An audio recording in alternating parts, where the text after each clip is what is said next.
नमस्कार दोस्तों, आपका हमारे चैनल जासूस अमन फाइल्स में फिर से स्वागत है।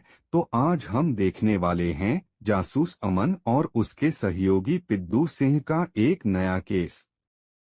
तो चलिए बिना देरी के शुरू करते हैं। आज का हमारा नया केस लखनपुर से कुछ दूरी पर स्थित झबरिया गांव उस हफ्ते किसी अजीब तरह की सुस्ती में डूबा हुआ दिखा। सुबह का कोहरा इतना गाढ़ा था कि सड़कें, पेड़ और घर सब एक ही रंग के होते जा रहे थे, जैसे रंगों ने अपनी सीमाएं भूल ली हों। हमारे छोटे से दफ्तर की खिड़की से बाहर यही दृश्य दिखता, चाय की भाप के साथ धुंध में ढका हुआ शहर और वहीं से निकलकर आने वाली सूनी सी आवाजें। अमन चाय की प्याली हाथ में पकड़े खड़ा था। उसकी निगाहें किसी चीज को बहुत धीरे धीरे पढ़ती हुई मालूम होती। वह पढ़ना जानता था, लोगों की चालें, घरों की दूरी, दीवारों की खरोंच, और जो चीजें हम अनदेखा कर देते वह उन्हें अपनी आंतरिक सूची में जोड़ लेता। मैं पिद्दू सिंह उस सुबह अखबार नहीं पढ़ पाया। अखबार की सूखी खबरें, दुनिया की दहशतें, सब कुछ एक किनारे गिरा हुआ था, क्योंकि जो आदमी अभी दफ्तर के बाहर खड़ा हुआ था उसके हाथ में कुछ ऐसा था जिससे हमारी दुनिया में एक नया सवाल रचा जा रहा था। दरवाजे की घंटी की हल्की सी आवाज के साथ वृद्धा और एक युवक ने कदम रखा। वृद्धा का चेहरा थका हुआ था और उसकी आंखों में आक्रोश सी नहीं, बल्कि एक प्रकार की बेसब्री थी, जैसे कोई आखिरी बार कुछ कहने आया है। साहब, वृद्धा ने जुबाते हुए कहा, मैं शांति देवी हूँ। मेरा बेटा, मेरी बहू की बेटी रुकिया 3 दिन से नहीं लौटी। वह रात को छत पर बैठती थी, चूड़ियां खनकाती रहती थी। वह सुबह घर से निकली और वापस नहीं आई। थाना कहता है कि युवक कहीं चला गया होगा। मैं कहती हूँ कि वह चली नहीं गई। युवक ने कुछ जोड़ा नहीं। आंखों में जो मौन था वह बहुत कुछ कह रहा था। अमन ने कप मेज पर रखा और कहा, बैठिए, बताइए सब कुछ जैसा हुआ।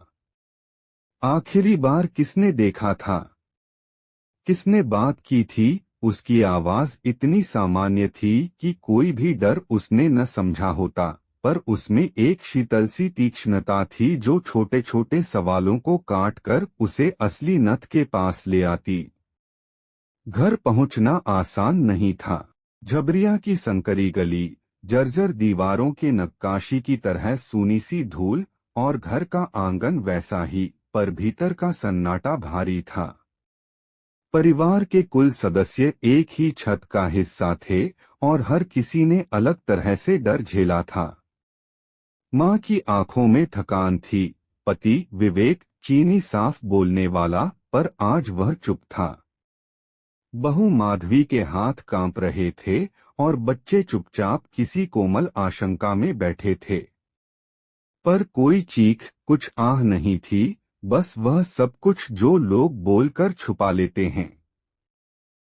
अमन ने तब तक पूरे कमरे का निरीक्षण किया जब तक कि उसकी आंखें उस लाइब्रेरी सी अलमारी पर न अटक गईं जिसमें कभी पुराने कागज और रिकॉर्ड रखे जाते थे। वह अलमारी खोलकर बैठ गया और एक पुरानी डायरी निकाली। डायरी के अंतिम पन्ने पर कुछ बड़े अक्षर में 3 संकेत लिखे थे, अब बिना किसी व्याख्या के। उसे पढ़ते हुए उसने मुझे देखा और बोला, लोग अक्सर संक्षिप्त संकेत छोड़ देते हैं। यह संकेत किसी के लिए किसी समय की यादगार हो सकती है, पर अभी हमें हमेशा को और भीतर तक देखना होगा। यही वह जगह थी जहां से हमारा काम शुरू हुआ, छोटे छोटे निशान ढूंढना, लोगों की नब्ज पकड़ना और उन बोलियों को सुनना जिन्हें वे खुद अपनी जुबान से निकाल नहीं पाते। हमने सबसे पहले आसपास के लोगों से पूछा, पर कहानी 2 भागों में बंटती जा रही थी। एक, जो कहते कि रुकिया का आचरण अजीब था, दूसरे जो कहते कि वह साधारण सी लड़की थी, पर जो संकेत हमारे हाथ लगे वे साधारण नहीं थे। रात के निशान, छत के किनारे पर हल्की सी मिट्टी और कुछ रेशमी धागों के टुकड़े, और छत की एक चौखट के नीचे कुछ चूड़ियां पाई गईं, पर वे चूड़ियां नई नहीं थीं, उन पर सूखा हुआ पाउडर भी दिखा, जिससे अमन ने कहा कि वह सिर्फ आभूषण नहीं, यह किसी रस्म या किसी स्मृति का हिस्सा है। गांव में बातें आग की तरह फैलने लगीं। लोग कहते कि रात में छत पर बार बार वही खनखनाहट आती है, कुछ कहते कि यह कोई आत्मा है, अन्य कहते कि यह बदले की कोई निशानी है। मैं देख रहा था कि किस तरह हर कोई अपने अपने डर के हिसाब से कहानी को मोड़ रहा है। अमन शांत रहा, उसके भीतर कोई घनत्व था, जैसे वह दोनों बातों को साथ में रख रहा हो, आवाजें और तथ्य। हमने पहली रात वही किया जो अमन ऐसे मामलों में हमेशा करते, चुपचाप तकिए की तरह बैठना और प्रतीक्षा करना। रात करीब 12 बजे छत पर एक दूर की बारीक सी खनक सी आई 3-4 बार। यह इतनी हल्की थी कि अगर कान सचमुच तनी हुई न हो तो लग ही नहीं थी। हम रोशनी लेकर छत पर गए, पर वहां कोई शख्स नहीं था, पर छत की छोर की मिट्टी में एक छोटा कठोर निशान था, और थम कर देखें तो एक छोटा सा कागज पपाड़ा सा पड़ा हुआ था। कागज पर एक ही शब्द लिखा था, याद। कोई हस्ताक्षर नहीं, कोई नाम नहीं, कोई खतरा नहीं, बस याद की खबर। अगली सुबह गांव में इससे तरह तरह की व्याख्याएं पैदा हुई।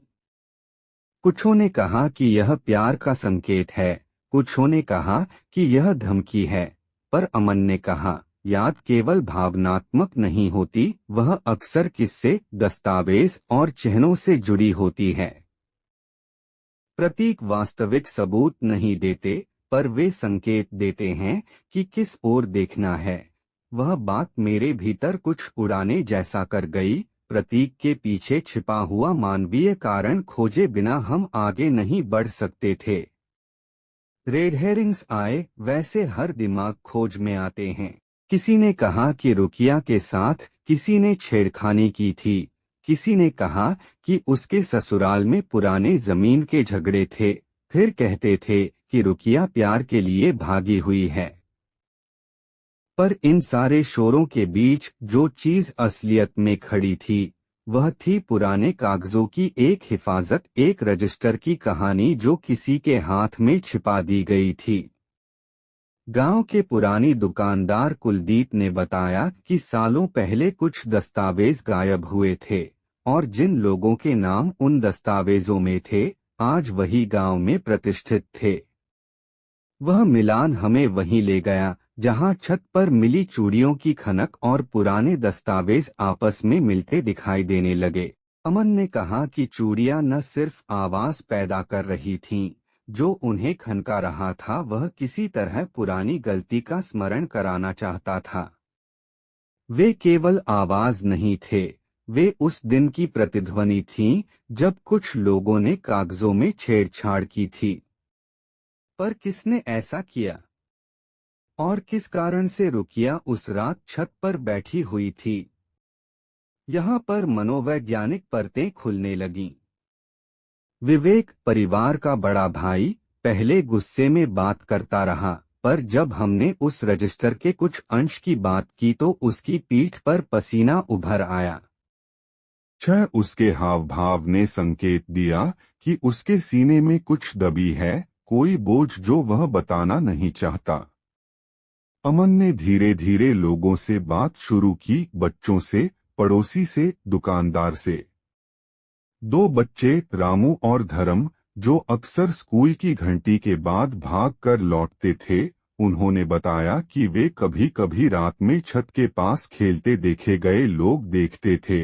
एक बुजुर्ग ने बताया कि वह रातों रात सुनता था कि चूड़ियां खनकें और पन्ने फड़फड़ाएं, पर उसके पास साक्ष्य नहीं था। धीरे धीरे एक कथा संयोजित हुई। कुछ साल पहले ग्राम में संपत्ति वितरण की लड़ाई हुई थी। और उसी लड़ाई में कुछ दस्तावेज गायब हुए थे। रखे हुए दस्तावेजों के कारण कुछ लोगों ने फटकार का भय पैदा कर दिया होगा। हो सकता है कि किसी ने उन दस्तावेजों को छुपा कर रखा था और किसी ने उन्हें वापस ढूंढने का इरादा कर लिया था। शुक्ला को सूचित किया गया। शुक्ला, जो लखनपुर थाने का दरोगा था, शांति और संयम से काम लेने वाला इंसान था। वह आया और उसने कहा कि कानूनी कार्रवाई होगी, पर पहले रुकिया को सुरक्षित ढूंढना जरूरी है। अमन ने कहा कि रुकिया जानती थी कुछ, वह सुराग दे रही थी पर सीधे नहीं बोल पा रही थी। उसने प्रतीकों का नेटवर्क बनाया, रात में जो चीजें छूटती, जिन्हें लोग बचाकर रखते थे, उन्हें देखें और जोड़े। और इस तरह से हमने जहां से शुरू किया था वहां से आगे बढ़ना शुरू किया। हमने छत के इर्द गिर्द मिट्टी खोदी और पाया कि किसी ने एक छोटा लोहे का डिब्बा जमीन में छुपाया हुआ था। डिब्बा खोला गया, उसमें पुरानी रस्सियां, फटी हुई रुमाल, कुछ चूड़ियां और कागजों का एक बंडल निकला। कागजों में से एक पुराना रजिस्टर निकला। रजिस्टर में नाम थे, नए खाते और कुछ लेन देन जिनकी तारीखें अजीब थीं। सबसे ऊपर लिखा शब्द था वापसी, जैसे कि कोई चिमटा पुरानी यादों को बाहर निकाल रहा हो। जब हमने रजिस्टर की नकल गांव के कुछ बड़े व्यक्तियों के सामने रखी तो कुछ चेहरों पर रंग उतर गया। विवेक, जिसकी आंखों में पहले आत्मरक्षा थी, अब उसकी मांसपेशियों में कंपन दिखने लगा। जनसभा में उसका बचाव दिखा, पर जब पूछा गया कि उसने क्या किया, उसने कहा कि उसने घर बचाने के लिए काम किया था। यदि सच बाहर आ गया तो परिवार का नाम मिट जाएगा। और यह वही मानसिक मोड़ था जो इस पूरे मामले का केंद्र था। न्याय के लिए की गई चुप्पियां और परिवार के नाम की भय से की गई क्रियाएं, जो बाद में भय बन गईं। हमने रुकिया को छुपा हुआ एक कमरे में पाया। वह थकी हुई पर स्थिर थी। उसकी आवाज में अब सरल निडरपन था। उसने बताया कि उसने देखा था कि कुछ लोग रात में दस्तावेज उठाकर ले गए थे। वह डर गई। उसने परिवार की हैसियत बचाने की चाहत और समाज की निंदा के भय के बीच एक खामोशी चुनी। पर समय के साथ वह समझ गई कि सच्चाई दबाने से नहीं मिटती, वह प्रतीकों के रूप में लौटती है। इसलिए उसने छतों पर चूड़ियां रखीं, छोटी छोटी निशानियां छोड़ी और याद की सूक्ष्म चीख छोड़ी। वह चाहती थी कि कोई उस आवाज को सुने और वह सत्य को बाहर लाने का माध्यम बने। अंत में वह सत्य सामने आया। विवेक ने सार्वजनिक रूप से स्वीकार किया कि उसने कागजों में कुछ छेड़छाड़ की थी। उसकी मंशा घर की रक्षा की थी, पर उससे हुआ विपरीत। कुछ लोगों को सामाजिक दंड भुगतना पड़ा, कुछ ने माफी मांगी और कुछ दस्तावेजों को न्याय के हवाले कर दिया गया। गांव ने शांति के साथ पर बदलकर फैसला किया कि माफी और सार्वजनिक चर्चा ज्यादा कारगर होगा बनिस्बत सख्त सजा के। रुकिया वापस लौटी, पर वह अलग थी। उसका चेहरा एक चुप ठहरी हुई समझ का दर्पण था।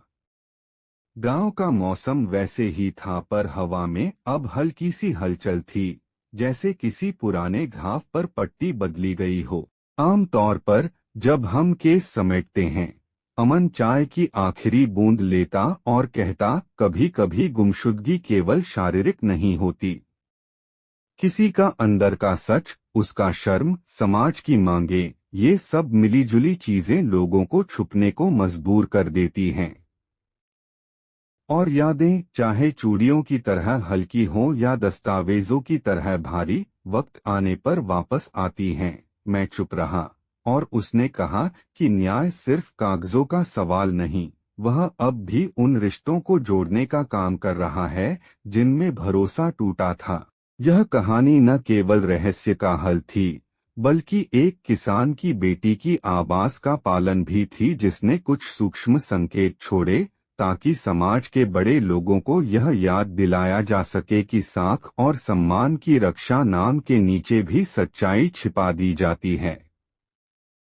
रुकिया के पीछे छत पर छूटे चूड़ियां अब गांव की स्मृति का हिस्सा बन गईं। वे खनखनाती रहीं, पर अब उनकी आवाज से डर नहीं आता, बल्कि उन्हें सुनकर लोग याद करते हैं कि किसी भी समाज की शुद्धि उसके लोगों की हिम्मत से आती है, और हिम्मत अक्सर रातों में चुपके से छतों पर बैठकर आती है। दोस्तों, ये कहानी यही तक थी। ये कहानी यहाँ तक सुनने के लिए आपका धन्यवाद। हमारे चैनल पर हर रात एक नई कहानी आ जाती है, उसे भी सुनें और आप हमारे चैनल को सब्सक्राइब करें, वीडियो लाइक करें और यहाँ तक कहानी सुनने के लिए आपका धन्यवाद। शुभ रात्रि।